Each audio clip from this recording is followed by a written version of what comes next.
Hello everyone, आप सभी का स्वागत है आपके अपने यूट्यूब चैनल वाईएम के एजुकेशन क्लास पर।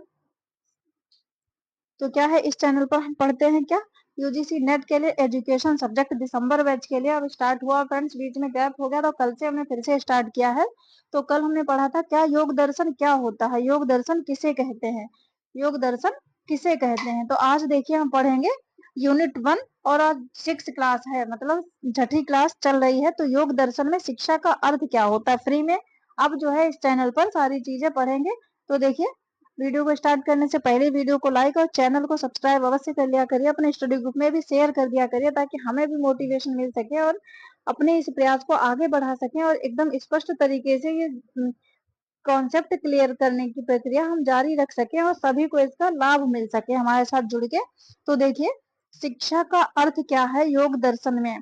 देखिए, सांख्य दर्शन की भांति ही इसमें क्या होता है, योग दर्शन में भी प्रकृति एवं पुरुष दोनों को मूल तत्व माना जाता है। उसमें देखिए, प्रकृति पुरुष को महत्वपूर्ण माना जाता है। सत्ता को क्या होता है, इस ब्रह्मांड को प्रकृति एवं पुरुष से ही निर्मित, योग से ही निर्मित माना जाता था। किसमें, सांख्य दर्शन में। वैसे ही योग दर्शन में क्या है, इन दोनों की सत्ता को, इन दोनों के प्रकृति एवं पुरुष, इनको मूल तत्व माना जाता है। लेकिन इनमें देखिए स्वतंत्र सत्ता मानी गई, लेकिन इनमें दोनों की अलग अलग स्वतंत्र सत्ता मानी गई, मतलब अपना अपना महत्व है इनका। परंतु सात्विक रूप में पुरुष की सत्ता ही क्या है, सर्वोच्च है। तो योग दर्शन में पुरुष की सत्ता क्या है, सर्वोच्च है। क्यों, क्योंकि देखिए जब इसमें पूरी तरीके से योग दर्शन में एकाग्रता की बात कही गई, तो एकाग्रता किसमें, सिर्फ मनुष्य के मन में एकाग्रता की बात कही गई, इसलिए जो है इसमें पुरुष की सत्ता को ही सर्वोच्च सत्ता माना गया है। योग मन की एकाग्रता से क्या होता है, पुरुष को शिक्षित करता है।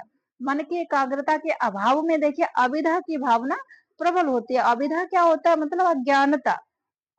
जब मन एकाग्र नहीं होगा तो आप क्या करेंगे, सही से कुछ सीखेंगे नहीं, तो अज्ञानता की भावना प्रबल होगी। इससे पुरुष जड़ एवं परिणाम चित्त को स्वयं में आरोपित कर लेता है। देखिए, अब ये अज्ञान ही क्या है कि पुरुष के समस्त, जब आप मतलब मन को एकाग्र कर नहीं पाएंगे, कुछ सीख नहीं पाएंगे, कुछ चीज हासिल नहीं कर पाएंगे, सफल नहीं हो पाएंगे, तो यही अज्ञानता फिर क्या है, पुरुष के समस्त दुखों और क्लेशों का कारण है। ऐसा योग दर्शन में कहा गया है। योग के अभ्यास से जिस प्रकार की शक्तियों का उदय होता है, इन्हें विभूति या सिद्ध कहा जाता है। योग दर्शन शिक्षा ग्रहण करने का क्या मूल साधन माना जाता है कि नहीं। जब मन एकाग्र होगा तभी जो है आप किसी भी उद्देश्य को, किसी भी लक्ष्य को आसानी से प्राप्त कर सकते हैं। जब मन एकाग्र होगा तो जिस चीज को हम पढ़ रहे हैं उसे बहुत अच्छी तरीके से समझ लेंगे, कंठस्थ कर लेंगे, तो हम अपने उद्देश्य को प्राप्त कर पाएंगे। तो योग दर्शन शिक्षा ग्रहण करने का मूल साधन माना जाता है। योग के माध्यम से मनुष्य अपनी सोच एवं विचार को प्रगाढ़ बना सकता है। तो ये है योग दर्शन। उसके बाद में देखिए इसमें शिक्षा के उद्देश्य क्या है। जब योग दर्शन में आपने इसका अर्थ समझ लिया तो अब समझ में आ गया होगा कि इसके उद्देश्य क्या है। लेकिन जल्दी जल्दी फिर से देखते हैं क्या इसके उद्देश्य। देखिए, योग दर्शन में शिक्षा की गुणात्मकता के विकास पर विशेष बल दिया गया है। इसमें देखिए इसका एकमात्र उद्देश्य, मेन बात पूरे में घुमा फिरा के वही है कि एकाग्रता को विकसित करते हुए शिक्षा ग्रहण करना। ये एकाग्रता है, एकाग्रता के कारण चित्त शांत रहता है जिससे विद्या का विकास होता है।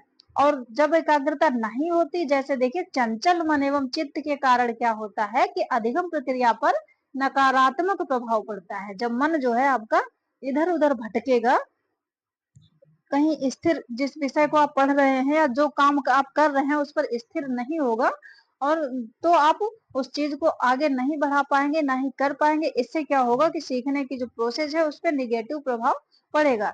पतंजलि के योग सूत्रों में जिस विषय का मुख्यतः प्रतिपादन किया गया है वो क्या है, चित्त वृत्त निरोध।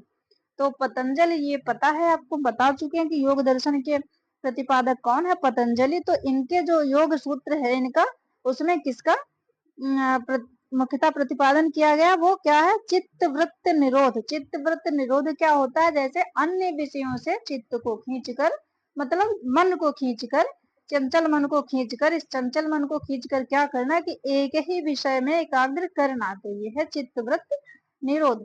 योग दर्शन का शिक्षा में महत्व। जब योग दर्शन का में शिक्षा का अर्थ पढ़ लिया, उद्देश्य पढ़ लिया, तो महत्व अपने आप ही स्पष्ट है। फिर भी देखिए वही सारी चीजें हैं, पॉइंट टू पॉइंट मन की एकाग्रता बढ़ती है जल्दी से। अब देखते हैं, बच्चों में दृढ़ता एवं एकाग्रता को बढ़ावा मिलता है, व्यसनों से मुक्ति मिलती है, लक्ष्य प्राप्ति को प्रबलता मिलती है, स्वस्थ शरीर में ही स्वस्थ मन का निवास होता है। यह सिद्धांत, यह है यहाँ पे हाँ है, यह सिद्धांत सर्वमान्य है। आहार विहार के नियमों का पालन अत्यंत आवश्यक माना जाता है योग दर्शन में। तो ये था योग दर्शन में शिक्षा का अर्थ और उसका महत्व, उद्देश्य हमने पढ़ लिया। तो अब आगे हम पढ़ेंगे वेदांत दर्शन। तो फ्रेंड्स इस चैनल पर फ्री में अब फिर से हमने स्टार्ट कर दिया है एजुकेशन सब्जेक्ट, बाकी सारी चीजें चलती रहती, क्या बदलता है क्या नहीं। तो आपको क्या करना है, सिलेबस अपना अच्छी तरीके से पढ़ना है।